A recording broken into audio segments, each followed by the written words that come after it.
As the Liberal Democrat candidate for the mayoral elections on May the 3rd, I want to tell you about two things. One very definitely good for Liverpool and one very definitely bad.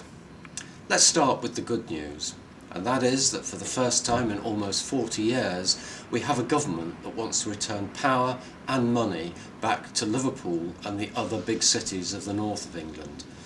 For those 40 years our powers were stripped away and the key decisions about Liverpool were made by Whitehall warriors, ministers and civil servants who worked in Whitehall, who thought they knew what was best for the people of Liverpool. Of course they didn't, and that's meant the squandering of billions of pounds over those 4 decades. Now Liverpool decisions will be made in Liverpool, not only on council matters but also health, policing and other matters as well. That's good news, and in fact these new powers bring with them a minimum of £130 million of new money for employment and training in our city. We're pleased with that and will work to make sure that money is used effectively. The bad news is that there's an election for an elected mayor.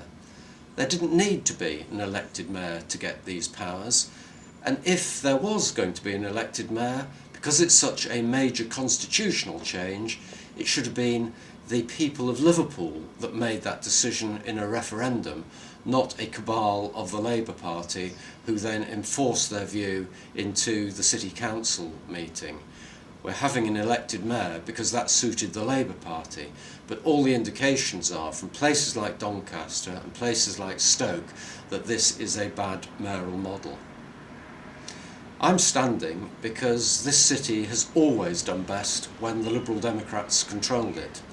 Just look at the last decade when we brought £2.5 billion worth of investment into our city centre, when we brought £1 billion worth of investment to deal with our housing stock, when we created 7,500 new jobs, when we created the new image of Liverpool as the European capital of culture in 2008, a legacy that is still with us as people revisit and revisit and revisit the city because of what they saw then.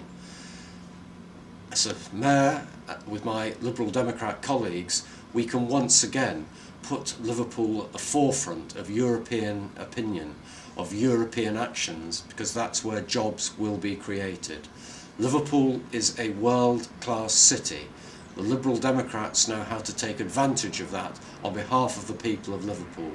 Elect me and my Liberal Democrat colleagues on May the 3rd, and Liverpool will have a proud future indeed.